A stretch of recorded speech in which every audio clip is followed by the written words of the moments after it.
Good afternoon बच्चों। Good afternoon. मैं हूं professor Hare Ram Sinha from university of Delhi. बच्चों, आज के इस लेक्चर से मैं आप लोगों के साथ इकोनोमेट्रिक्स स्टार्ट करने जा रहा हूं। आमतौर पे इकोनोमेट्रिक्स बच्चों को टफ लगता है, लेकिन मेरा मानना है कि ये टफ नहीं है, बल्कि आप इस सब्जेक्ट के साथ फेमिलियर नहीं है, इसीलिए आपको ये टफ लगता है। लेकिन आज के बाद, इस लेक्चर के बाद, आपको ना ये इकोनोमेट्रिक्स टफ लगेगा और ना ही आप इससे अनफेमिलियर रहिएगा। तो बच्चों, बिना देर के हुए चलते हैं स्क्रीन पे और सबसे पहले मैं डेफिनेशन से स्टार्ट करने जा रहा हूं कि इकोनोमेट्रिक्स है क्या। मैं आप लोगों को बता दूं कि इकोनोमेट्रिक्स इकोनॉमिक्स की वह ब्रांच है जिसमें हम economic theory, mathematics and statistics का प्रयोग करके, यूज करके दो या दो से ज्यादा वेरिएबल के बीच रिलेशनशिप को स्थापित करते हैं एंड टेस्ट करते हैं एंड फाइनली फोरकास्ट करते हैं। क्लियर है बच्चों? आपके दिमाग में क्वेश्चन आ रहा होगा कि सर ये टेस्ट क्या है, फोरकास्टिंग क्या है। तो मेरा सजेशन है, मेरा सलाह है कि आप इस क्वेश्चन को अभी अपने दिमाग में ही रखिए। जैसे जैसे ये कोर्स आगे बढ़ेगा, इस पे आपको क्लैरिटी मिलती जाएगी। चलिए बच्चों, अब इस पे जो मैंने बोला ना कि economic theory, mathematics and statistics का यूज करके हम दो या दो से ज्यादा वेरिएबल के बीच रिलेशनशिप को स्थापित करते हैं, टेस्ट करते हैं एंड फोरकास्ट करते हैं, उसी का एक एग्जाम्पल हमने यहां पे दिया हुआ है। कीन्स का जो कंजम्पशन फंक्शन है, एब्सोल्यूट इनकम हाइपोथेसिस, वो क्या बताता है?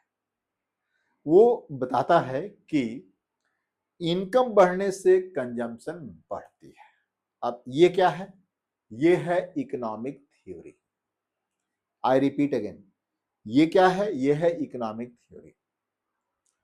मैथमेटिक्स इसमें क्या करेगा? मैथमेटिक्स इसमें क्या करेगा, देखिए प्लीज यहां पे। मैथमेटिक्स इसमें क्या करेगा? इसको इक्वेशन में बदलेगा।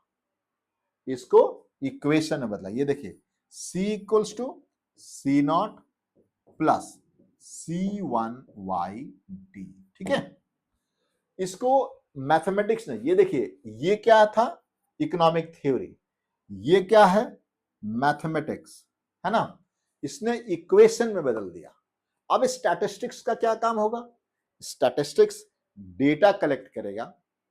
I repeat again, statistics data collect करेगा एंड डेटा कलेक्ट करने के बाद वो फाइंड आउट करेगा कि इसकी वैल्यू, यानी आप इकोनॉमिक्स में यदि हैं तो ये एमपीसी होता है, इसकी वैल्यू कितनी है? 0.6, 0.7, 0.8, वट एवर इट इज। आप जानते हैं इसकी वैल्यू 0 से 1 के बीच में होती है। तो इकोनोमेट्रिक स्टैटिस्टिक्स डेटा कलेक्ट करेगा, एस्टिमेट करेगा कि एमपीसी की वैल्यू क्या है एंड ये भी एस्टिमेट करेगा कि ऑटोनोमस कंजम्पशन की वैल्यू क्या है। 100 है, 200 है, 400 है, 500 है या 0 है, वट एवर इट इज। ये कलेक्ट करेगा, डेटा कलेक्ट करके ये एस्टिमेट करेगा कि सी नॉट की वैल्यू कितनी है, C1 की वैल्यू कितनी है।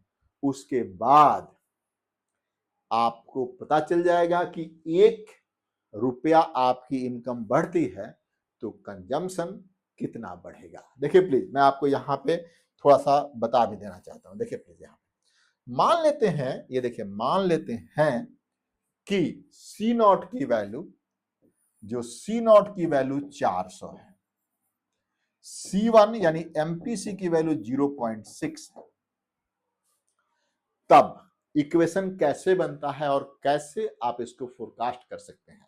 तो उस केस में ये देखिए, C, ये C नॉट है, C equals to 400 plus 0.6 YD, ये डिस्पोजेबल इनकम है। यानी ये देखिए प्लीज, ये क्या बताता है बच्चों? ये क्या बताता है कि यदि डिस्पोजेबल इनकम 0 है तो कंजम्पशन 400 होगा, एंड 1 रुपया इनकम बढ़ने से कंजम्पशन 0.6 से बढ़ेगा। यही तो इकोनोमेट्रिक्स करता है, यही काम इकोनोमेट्रिक्स का है कि यदि आपकी डिस्पोजेबल इनकम 0 है तो कंजम्पशन कितना है, 400 होगा। यदि डिस्पोजेबल इनकम 1 रुपये से चेंज होता है तो कंजम्पशन कितने से चेंज होगा, तो 0.6 से चेंज होगा। क्लियर? आई थिंक ये बात आप लोगों को क्लियर हो गई है, और नहीं भी क्लियर हुई है तो मुझे बताइए आप लोग कि ठीक है ना बच्चों। नहीं क्लियर हुई है तो मुझे कमेंट करके आप लोग बताएं प्लीज कि हम आपके लिए और क्या कर सकते हैं। क्लियर है बच्चों? अब थोड़ा सा इसको छोटा कर दिया जाए, ऐसे ये देखिए प्लीज, आप छोटा करेंगे तो आपके सामने ये जो मैंने लिखा है वो दिख गया आपको। क्लियर है बच्चों? अब आगे देखिए नेक्स्ट पेज पे क्या है। नेक्स्ट पेज पे मैंने लिखा है कि इसका डेली लाइफ में, इकोनोमेट्रिक्स का डेली लाइफ में क्या यूज है। तो आपकी स्क्रीन पे है इकोनोमेट्रिक्स का डेली लाइफ में, मतलब ऐसा कोई भी लाइफ का पार्ट नहीं है जिसमें हम इकोनोमेट्रिक्स का यूज नहीं कर सकते हैं। फॉर एग्जाम्पल आपके सामने है, आप देख सकते हैं मोबाइल रिचार्ज का या इंटरनेट का खर्च का अनुमान। पिछले महीने या पिछले हफ्ते के डेटा को देख के हम अनुमान लगा सकते हैं कि इस बार आप पर्टिकुलर आइटम पे, चाहे वो आपका मोबाइल रिचार्ज हो या इंटरनेट पे खर्चा हो या आपके फ्रूट्स पे खर्चा हो या आपके खाने पे खर्चा हो, कितना खर्च करेंगे आप पिछले हफ्ते या पिछले महीने के डेटा को लेकर। बारिश, किसान जो है डेटा के बेसिस पे बारिश का अनुमान लगा सकते हैं। फसल इस बार कितना होगा उसका अनुमान लगा सकते हैं। बारिश कम आती है तब कितना फसल होगा, बारिश ज्यादा आती है तब कितना फसल होगा, एंड उपज और फसल के बीच रिलेशनशिप भी हम निकाल सकते हैं। ठीक है, आगे देखिए कीमत बढ़ने पे मांग कैसे चेंज होता है, यानी प्राइस बढ़ने से डिमांड में कितना चेंज आता है वो भी हम निकाल सकते हैं इकोनोमेट्रिक्स से। बैंक जो है ईएमआई और लोन डिफॉल्ट की संभावना इकोनोमेट्रिक्स से निकाल सकती है कि यदि किसी को लोन दे रहा है तो इस बंदे में कितना डिफॉल्ट की परसेंटेज है ये भी वो निकाल सकता है। इवन आपका यूट्यूब जो आप हर रोज आपके हाथ में होता है, अभी आप यूट्यूब पे ही लेक्चर देख रहे हैं, वो भी आपके वीडियो या मेरे वीडियो को कैसे रिकमेंड करेगा, कैसे आपको दिखाएगा, किसके बेसिस पे, वो प्रीवियस पीरियड के डेटा के बेसिस पे ही वो दिखाता है। ठीक है, एंड इन्फ्लेशन का अनुमान भी हम इकोनोमेट्रिक्स को यूज करके लगा सकते हैं कि नेक्स्ट पीरियड में इन्फ्लेशन कितना होने जा रहा है। क्लियर है बच्चों? तो ये पहले में हमने बताया इकोनोमेट्रिक्स क्या होता है एग्जाम्पल के साथ। अब हमने बताया कि इकोनोमेट्रिक्स का डेली लाइफ में यूज क्या है। आगे बढ़िए। इसके बाद आप यहां पे देख सकते हैं बच्चों कि यहां पे हमने एक वो लिखा हुआ है कि इकोनोमेट्रिक्स कैसे economic theory, mathematics and statistics का मिश्रण है। ठीक है, हालांकि मैंने आप लोगों को एग्जांपल में बता दिया, बट फिर यहां पे डिटेल में आप लोगों को बता रहा हूं। इकोनॉमिक थ्योरी, आर्थिक सिद्धांत, अभी हमने आपको डेफिनेशन में ही ना बताया था कि econometrics, economic theory, mathematics and statistics का मिश्रण है, कंबाइन आप इसको कह सकते हैं कि इसको हम मिला देते हैं तब इकोनोमेट्रिक्स बनता है। यानी इन तीनों का यूज जब एक साथ होता है किसी पर्टिकुलर पर्पस के लिए, फोरकास्टिंग के लिए, तब आप उसे आप इकोनोमेट्रिक्स कहते हैं। ठीक है, कैसे कैसे है ये, तो यहां पे देख सकते हैं इकोनोमेट्रिक्स थ्योरी क्या बताता है। ये देखिए प्लीज, इकोनॉमिक थ्योरी बताता है कि डिमांड एंड प्राइस में इनवर्स रिलेशनशिप होता है ना बच्चों। डिमांड एंड प्राइस में इनवर्स रिलेशनशिप होता है। ये तो किसने बता दिया? इकोनॉमिक थ्योरी ने, आर्थिक सिद्धांत ने बता दिया कि प्राइस के बढ़ने से डिमांड घटता है, या उससे भी थोड़ा और नीचे जाए तो ये बताता है कि प्राइस और क्वांटिटी डिमांडेड, यानी कीमत और वस्तु की मांग एक दूसरे से रिलेटेड होती है। अब कैसे रिलेटेड होती है ये इकोनॉमिक थ्योरी नहीं बताता है। इसको बताने के लिए हमें मैथमेटिक्स का यूज करना पड़ता है। और मैथमेटिक्स क्या करता है, देखिए प्लीज, मैथमेटिक्स क्या करेगा इसका? मैथमेटिक्स एक इक्वेशन बनाएगा, और वो किस तरीके से? तो quantity demanded is equals to A minus या प्लस बी पी, ये बताएगा, है ना? ये इकोनोमेट्रिक्स बताएगा, सॉरी ये मैथमेटिक्स उस रिलेशनशिप को इन्होंने इक्वेशन में चेंज कर दिया।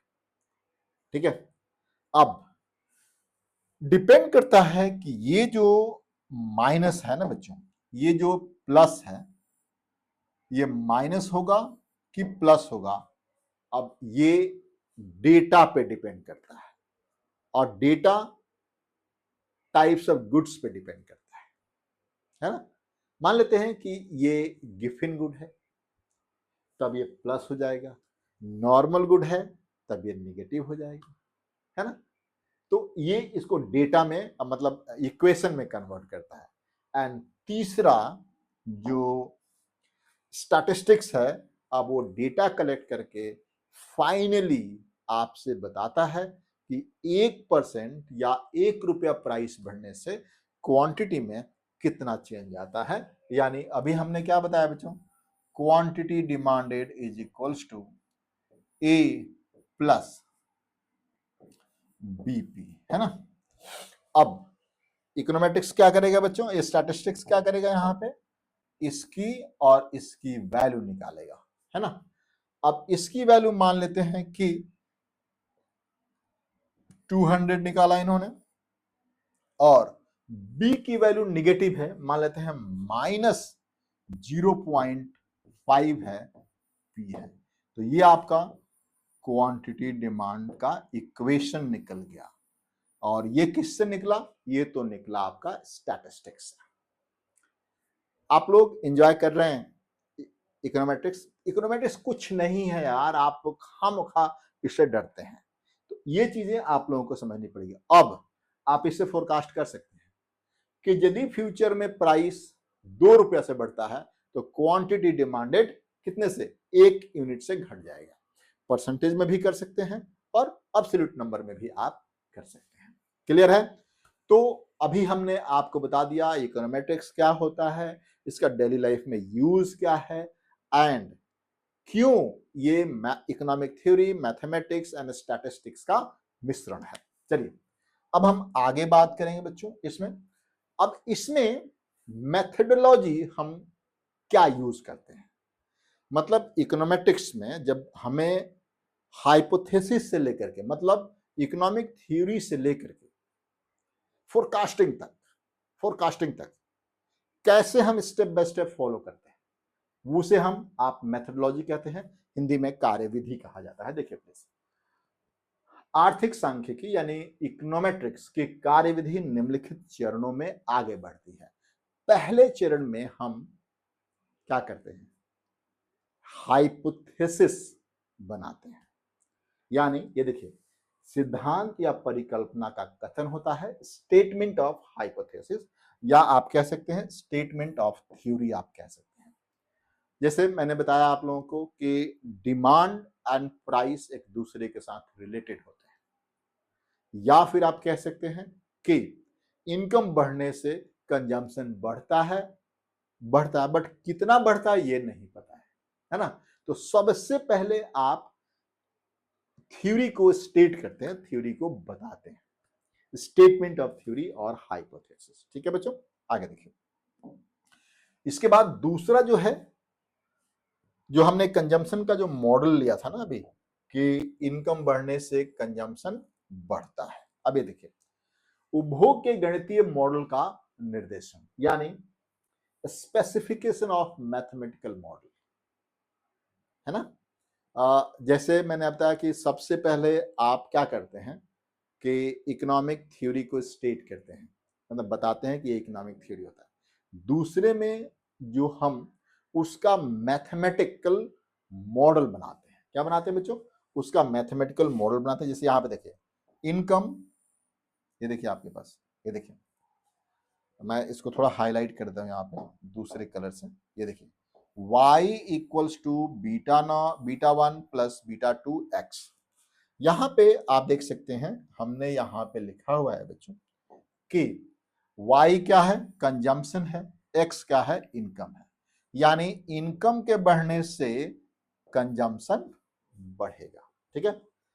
अब यहां पे देख लिए बीटा टू जो है, जिसे आप एमपीसी कहते हैं, हमने पीछे भी बताया था, जिसे आप एमपीसी कहते हैं, वो क्या है, 0 एंड 1 के बीच इसकी वैल्यू है, लेकिन इसकी वैल्यू पॉजिटिव है, ठीक है। बीटा वन और बीटा टू मॉडल के पैरामीटर्स हैं, जहां बीटा वन अवरोध यानी इंटरसेप्ट है एंड बीटा टू ढाल है यानी स्लोप है ये, ठीक है। बीटा टू एमपीसी भी है, इसको एमपीसी को मानता है। मैंने आपको मतलब पहले चरण में क्या है, स्टेटमेंट ऑफ हाइपोथेसिस, दूसरे चरण में स्पेसिफिकेशन ऑफ मैथमेटिकल मॉडल, तीसरे चरण में स्पेसिफिकेशन ऑफ इकोनोमेट्रिक्स मॉडल है। ये देखिए स्पेसिफिकेशन ऑफ इकोनोमेट्रिक्स मॉडल, यहां देख सकते हैं स्पेसिफिकेशन ऑफ इकोनोमेट्रिक्स मॉडल, आप यहां पे देख सकते हैं बच्चों, यहां देखिए स्पेसिफिकेशन ऑफ इकोनोमेट्रिक्स मॉडल उपभोग के आर्थिक सांख्यिकीय मॉडल का विनिर्देशन, ठीक है।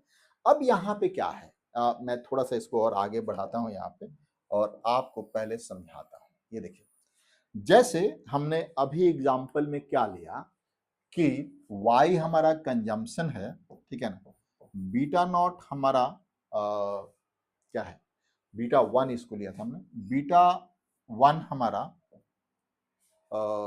इंटरसेप्ट है, यानी इनकम 0 होगा तब भी इतना कंजम्पशन होगा ही होगा, प्लस बीटा टू एक्स, यानी 1 यूनिट इनकम बढ़ेगा तो आपकी कंजम्पशन बीटा टू से बढ़ेगी। क्लियर है बच्चों, यहां तक आप जानते हैं। लेकिन आप अपने दिमाग से सोचिए, अब इकोनोमेट्रिक्स का यहां से शुरू होता है, आप अपने दिमाग से सोचिए कि क्या आपकी कंजम्पशन, जो भी आप गुड्स एंड सर्विसेज आप कंज्यूम कर रहे हैं, क्या सिर्फ एंड सिर्फ इनकम पे डिपेंड करती है? क्या सिर्फ एंड सिर्फ इनकम पे डिपेंड करती है बच्चों? नहीं, इनकम पे डिपेंड नहीं करती है, सिर्फ एंड सिर्फ इनकम पे डिपेंड नहीं करती है। इनकम के अलावा और भी बहुत सारे फैक्टर्स हैं जिस पे कंजम्पशन डिपेंड करता है। फॉर एग्जाम्पल आपका परिवेश, आप कहां पे पले बढ़े हैं, आपका फैमिली बैकग्राउंड, आप कहां रहते हैं अभी, इसके अलावा मतलब आकस्मिक बातें ऐसी होती हैं जो अचानक से घट गई, उस पर भी आपकी कंजम्पशन डिपेंड करती है।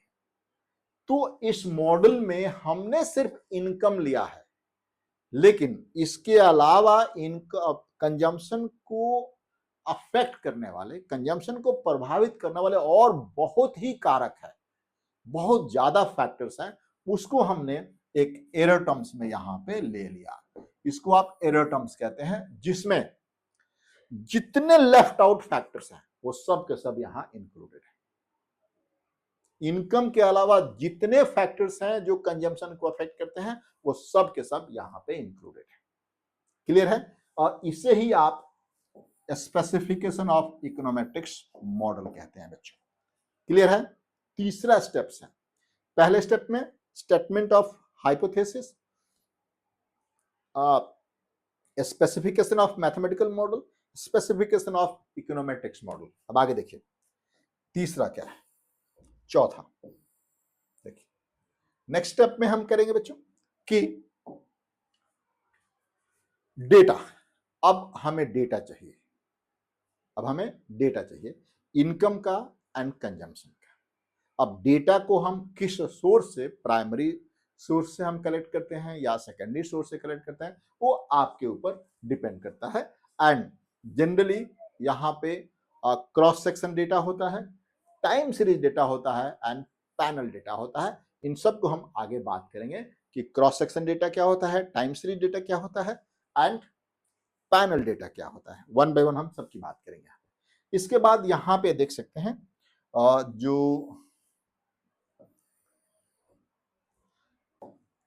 फिफ्थ पॉइंट है